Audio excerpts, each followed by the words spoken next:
하나님 말씀 창세기 1장입니다. 창세기 1장 1절에서 끝절까지 말씀 교독합니다. 1절 말씀 제가 먼저 받들어 봉독드립니다. 대체 하나님이 천지를 창조하시니라.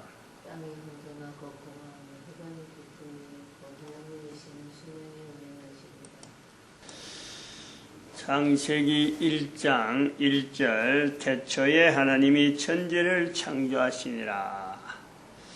이 말씀을 통해서 지금의 우리는 참 어떤 자세를 가지고 이 말씀을 우리가 봐야 되느냐.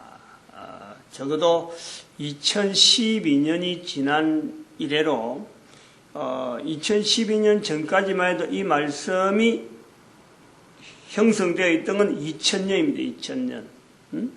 그리고 2000년 이전에 그 이전에도 적어도 2000년, 분명히 4000년, 2012년 이전에요. 4000년 이상은 이 말씀의 기록이 있는 거예요. 그대로. 그 전에도 갈 수가 있죠. 4000년, 지금보다 4000년 이전에 더 앞으로 가면은 적어도 노아까지, 노아에서부터 이른다 그러면은 4500년? 분명히 그때까지는요, 이 말씀의 표현이 남아있다. 기록이 있다. 그런데 2012년까지를 볼 때에 이런 긴 기간 동안에 있는 이 기록하고 2012년 이후의 기록 똑같은 내용인데 똑같지 않다는 거예요. 똑같을 수가 없다 이거죠. 2012년 이전에는 이 말씀 하나에서 창세기 1장 1절을 통해서 읽어서 이것을 보면 사람들의 자세가 그 전에는 그냥 하나의 문장으로 읽는 거죠. 문장으로 읽을 수가 있는 거죠. 그러나 2012년 이후에는 이걸 그냥 단순한 문장으로 읽으면 안 된다 이거죠. 그게 차이가 있는 거예요. 문장으로 읽어서 여기서 내용, 문장적인 내용, 문자적인 내용 여러 가지 단어들을 해서 이것은 2012년까지는 수천 년 동안 그래와도 할 수 없다. 지나갔기 때문에. 그러나 2012년 이후로는 그렇게 읽으면 안 된다. 왜 안 되느냐? 가장 중요한 내용은 예수님 오실 시간이 얼마 안 남았다.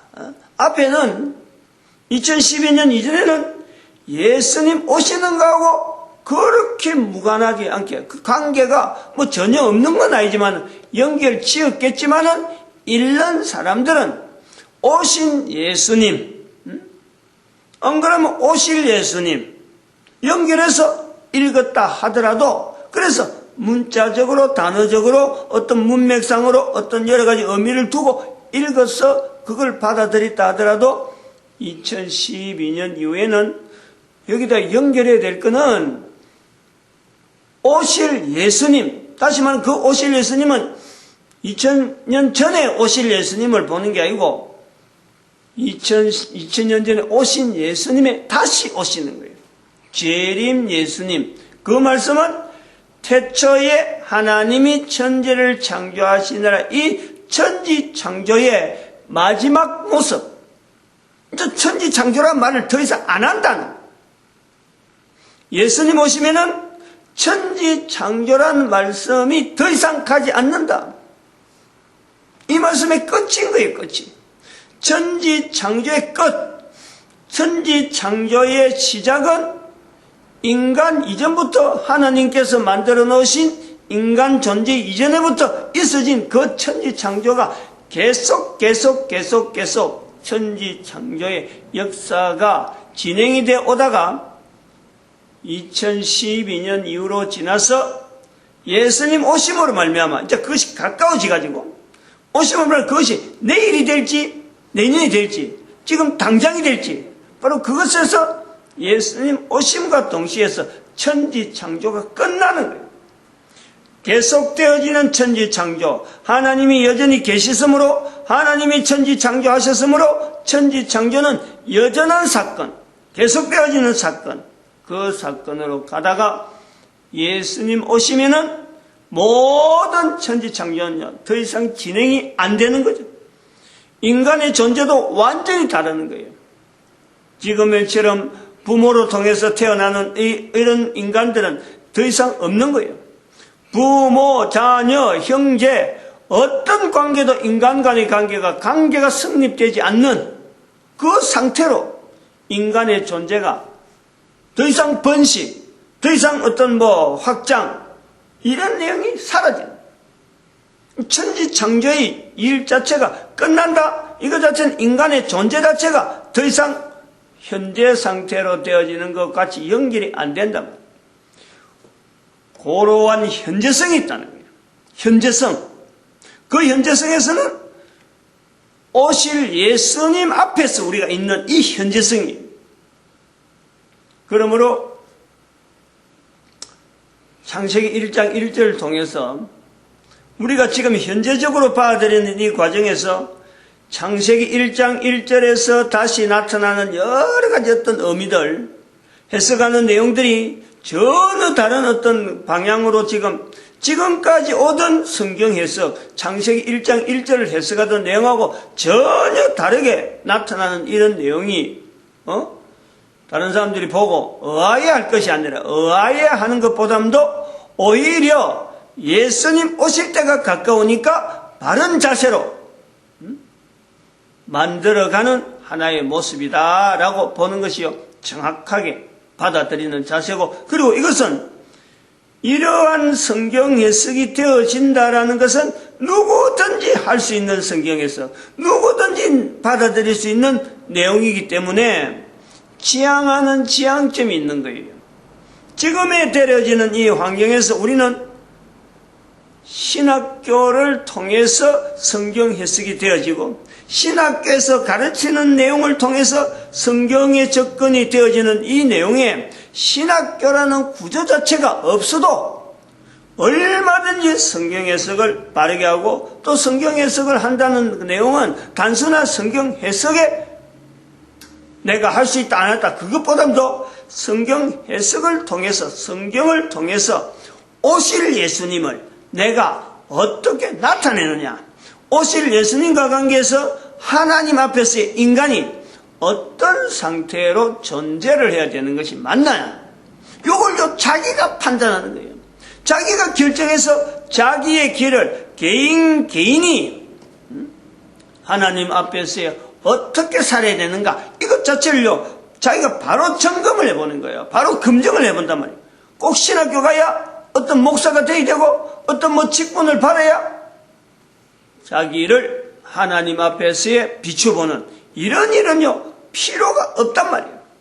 그런 의미에서 2012년 이후로서 창세기 1장 1절에 이 글에 읽어지는 개인, 읽는 사람, 한 사람이요, 하나님 앞에 창조되어지는 분명한 현장, 그게 현재적이라. 이 관계를 자꾸 이렇게 일으키려고, 계신 개인이 자꾸 이런 것을 연결해라고 일반적으로 나타나지 않던 성경 해석을, 창세기 1장 1절의 해석을 지금 하게 되는 거죠. 다른 의도라든지 다른 어떤 연결점은 없어요. 개인이 가능하다 아니에요.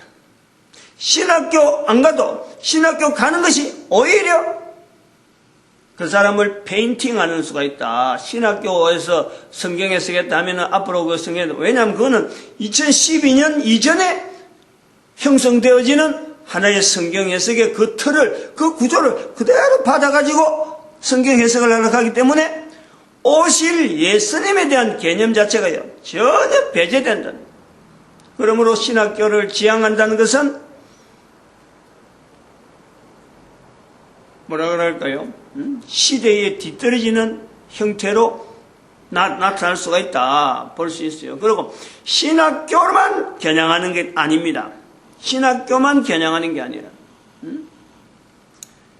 교회에서 일컫는 이른바 신학교, 절대 이거는 빼놓고, 이 신학교를 빼놓고 교회를 생각할 수 없는 구조가 지금의 구조예요.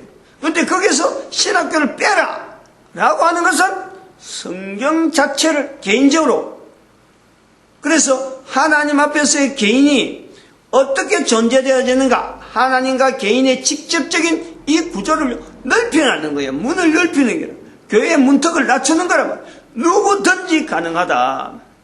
그런데 신학교만 겨냥하는 것이 아니다라는 것은 이제 인류사에 전반적으로 보편적으로 우리가 형성되어 있는 것은 국가에서 실시하는 교육 제도잖아요. 교육제도. 그 신학교하고 유사한 형태로 신학교에서 교회에서 안에서 구조라든 조직을 하기 위해서 신학교 들어가야 된다. 신학교에서 형성되어지는 이런 분류, 나는 어느 파, 나는 어느 파, 뭐 칼빈파, 루터파, 뭐 이렇게 근본주의, 뭐 종교개혁 이렇게 해서 나오는 감리교, 침례교, 장로교, 성결교, 다양한 파들이 신학교에서 형성되어지는데 이것을 없애라.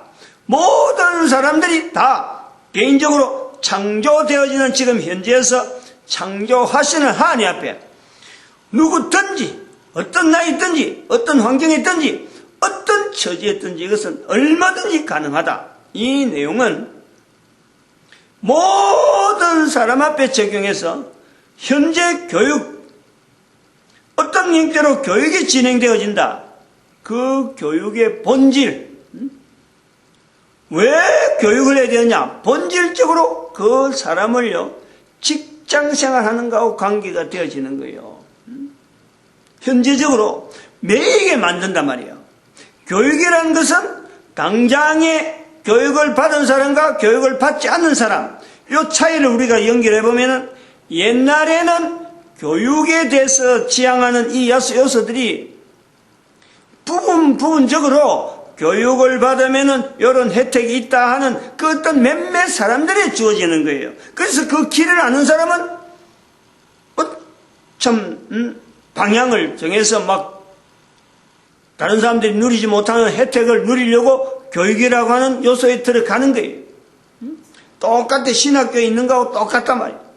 신학교 형성도 목사가 되어지고 어떤 특별하면 거기에서 어떤 특별한 청이 형성되어서 그곳에 있는 특권을 누리는 거 아니에요. 이걸 일반화시켜서 모든 교육, 국가에서 적어도 엄청난 국력을 소모하면서 교육을 시키는 그것 자체도요. 알고 보면은 나이가 자꾸 늙고 그 다음에 교육을 자꾸 받아가면요. 이게 청을 형성하는 거예요. 청을.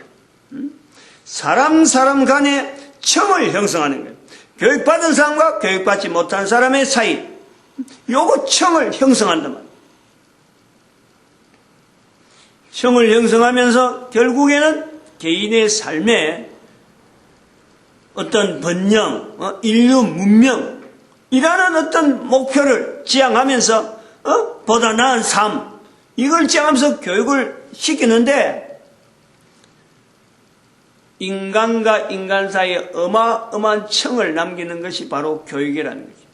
요거를요, 앞으로 해서는 안 된다는 거예요. 스스로 교회 안에서도 신학교가 사라지듯이 인간 개인이 사람을 구별하고 사람을 차별하는 일에 인간 스스로가 절대적으로 막아야 되는 거예요. 스스로. 이거를요, 우리가 신학교가 창세기 1장 1절에서 사라지는 것과 같이 일반적인 모든 사람들이 현재적으로 교육을 지향하는, 교육을 시키려고 하는 이런 정부의 어떤 위치와 교육을 받아야 되는 개인의 어떤, 받고자 하는 개인의 어떤 욕망, 의지, 요거 차이에서 우리가 분명히 선을 그어야 돼요. 자기 스스로. 교육이라고 하는 이걸 통해서 좋은 일이 있느냐, 나쁜 일이 많으냐, 요거에 대한 건요, 분명히 우리의 장단점을 분명히, 인류사의 교육을 통해서 정말 인간의 본연의 자세에서 인간이 살아가는데 교육이 정말 있어야 되느냐? 인간이 살아가는데 교육이 있어야 되느냐? 인간이 살아가는데 어느 정도 교육이 필요하냐? 요걸요, 분명히 구별해요. 무작정하게 개인이 교육의 끝도 없고 교육의 어떤 내용도 없이 막 방향도 없이 이것도 저것도 살아가면서 전체가 이것도 배우고 저것도 배우고 이것도 배우고 이러다가 시간 다 보내는 그런 교육. 어떤 스펙을 쌓는데 이 스펙 필요하고 저 스펙 필요하고 한계도 없는 스펙. 자기 자신이 결정해갖고 이것도 했다가 저것도 했다가 이런 교육은요 철저하게 우리가 내 자신의 삶이 한계가 있기 때문에 살아가는 삶이 제한적으로 시간적으로 제한되어 있으니까 이런 부분이요 분명한 개인이 스스로 한계를 정해야 돼. 어디까지 배운다, 어디까지 적용한다. 국가에서나 사회에서 요구하는 그 교육도 한계를 지어야 돼. 한계. 어느 정도 해야 우리 국민들 전체가 살아가는 사회 전체가 어느 정도 해야 이게 공통적인 이 정도 수준에서 공통적인 베이스가 된다고 하면 거기서 끝나야 돼.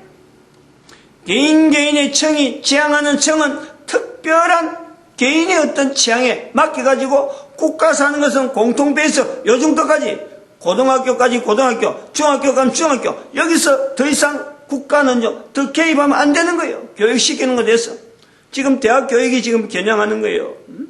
국가에서 지원해갖고 교육시키는 거 이건 철저히 없어야 돼요.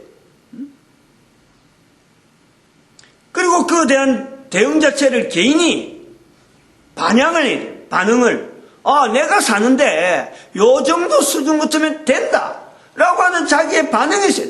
나머지 시간이 한계가 있으니까 그 시간에 어디에 몰두해야 되느냐, 교육을 받아야 꼭 사느냐, 국가 사는 거라든지 안 그러면 공공기관에서 하는 이 교육 복과돼서 하냐, 이걸 개인이 받아들여서 그렇지 않고 교육을 통해서 놓치는 학교 교육이나 이런 데서 놓치는 하나님 앞에서의 개인의 자세, 살아가는 삶에 있어서 이게 분명히 저 중요한데 사는 날짜가 얼마 안 남았는데 이 날짜 동안에 내가 해야 될 일이 뭐냐, 여기에 개인적인요 분명히 어떤 받아들이는 자세, 요 자세가 필요한 거예요.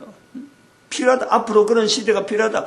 왜 필요하냐면, 왜 이런 요소가 필요하면 교육이 좋은 방향으로 결과를 맺어가느냐, 지금 그 결과를 보잖아. 우리가 문명의 발전, 나라의 어떤 흥망, 나라의 어떤 경제 성장 하고 가는데 교육을 통해서 우리 국가가 지금 얼마나 큰 폐단을 남기느냐.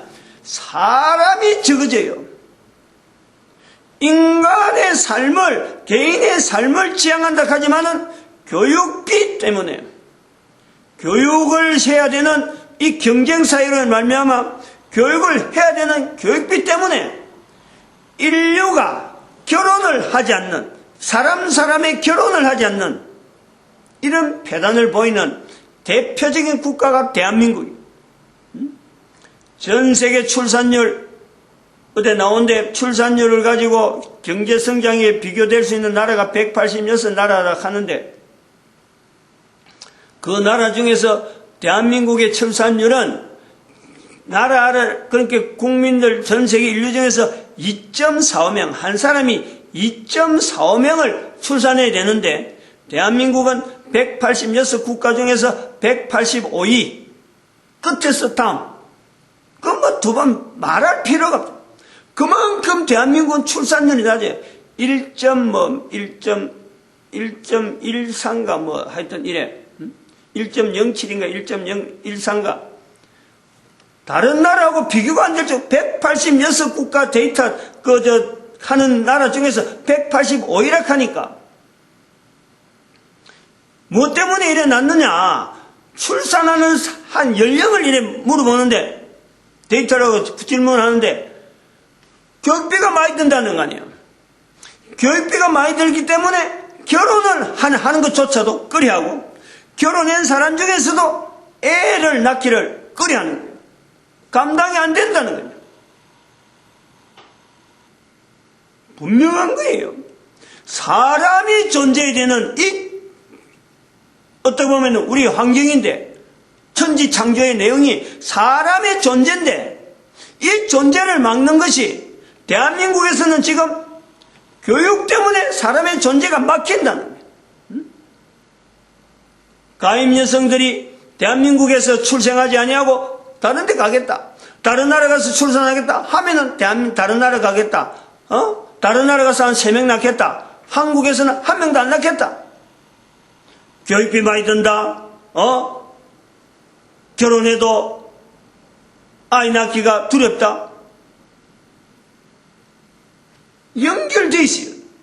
우리 국가가 왜 이리 떨어지냐? 우리 교회가 왜 이리 안 되느냐? 교회 출입성도가 왜 낮느냐? 애들이 없어요. 애들이 중간층에 이 자라나는 애가 있어야 되는데 자라는 애가 없어요. 그래갖고 신학교만 잔뜩 출입하게 만들어놨는 이런 구조. 이 구조가 창세기 1장에 있는 이 내용이 그대로 노아 홍수예요. 노아 홍수 사건에 죽어가는 사람들, 교회 안에 있는 사람들은 똑같은 거예요. 노아 외에 죽어간 사람들이 창세기 1장, 2장, 3장에 있는 이런 내용들을 고백 안 한 사람들이냐? 고백을 했어요. 고백을 하고 살아간 삶이 얼마든지